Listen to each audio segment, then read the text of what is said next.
Good morning, Carbon School District.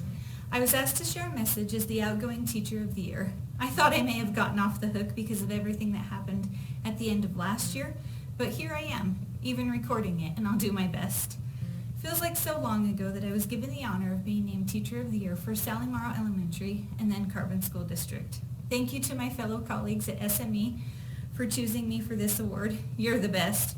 And thank you to my students and their parents for making my role as a teacher so enjoyable and so rewarding.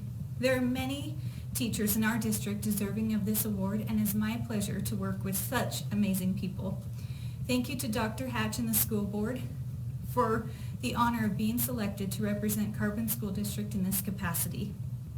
This award has truly been humbling, and it really means so much to me. I cannot express enough gratitude for the outpouring of genuinely kind words and support from everyone. As I look back on the day that I actually received news of the award and everything that has happened since then, I'm in awe. Not because of what I did or what I may have accomplished, because all teachers can do amazing things, but because what I have learned and all that has shaped me as a teacher, especially in these last couple of years. Now here we are getting ready to embark on a brand new school year.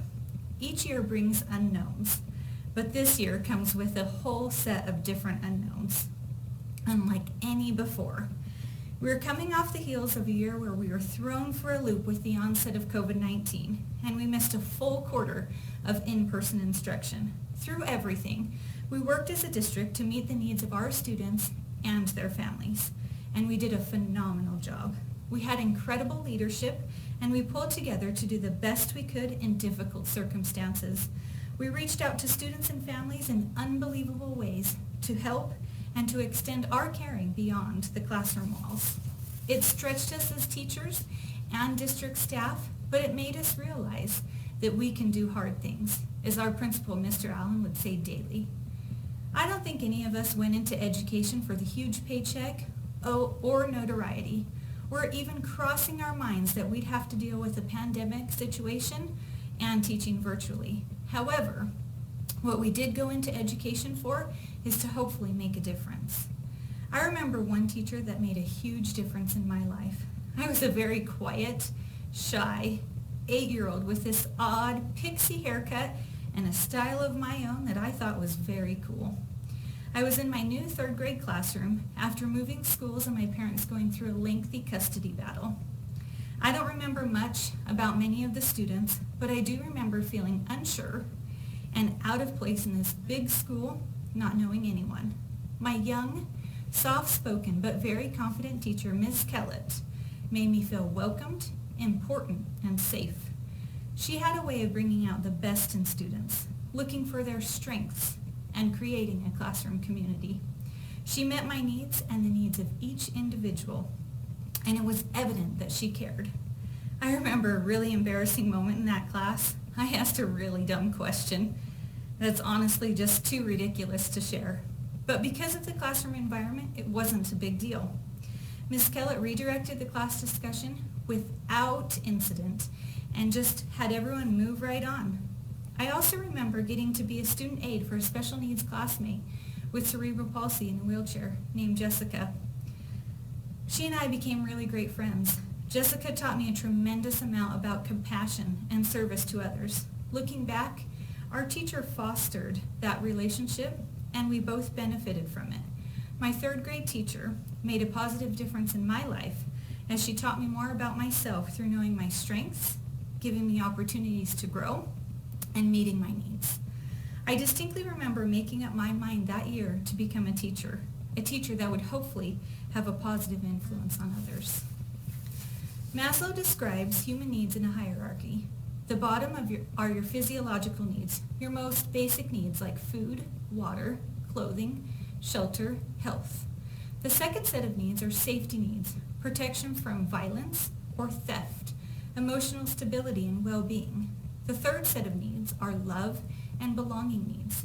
These are human interaction needs, friendship, and a family bond. The fourth set of needs are esteem needs, referring to self-respect and self-esteem. These needs deal with confidence, personal growth, and independence. The last and final set of needs at the top of the hierarchy are self-actualization needs. These needs are fulfillment of your potential as an individual and deal with education and skill development. As teachers, we are often meeting the needs on every level of this hierarchy. We are supporting students in all of those stages. When we do that, students can perform at their highest potential. That's powerful. It's both challenging and rewarding. It's exciting and exhausting. We get to be simple and creative as we find ways to help our students. It's truly wonderful work and of highest esteem. We aren't going to be able to connect with every student every day, but it's important to make an effort to try to get to know each student as an individual. As a parent, I have been most impressed with teachers and administrators who have taken a genuine interest in my children as individual learners. They can feel that. They are valued, they are respected, they are ready to do their best, and they can learn their most.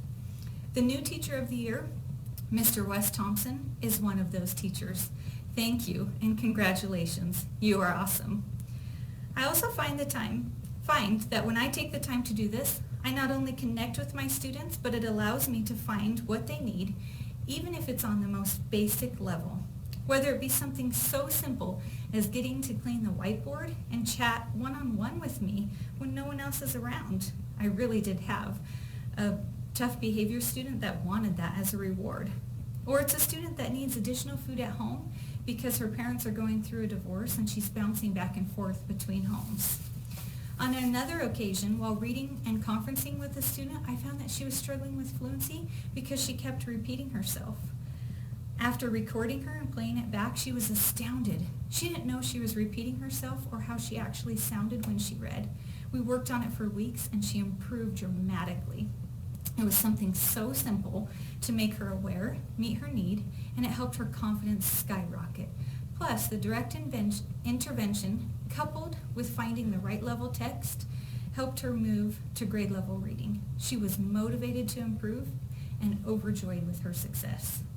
I'm sure each of you can think of success stories, both big and little, from your own education, from your children, and from your role as a teacher, where needs were met and a difference was made. You, your children, or your students learned something new and showed growth. It's not a secret code or a lesson you follow.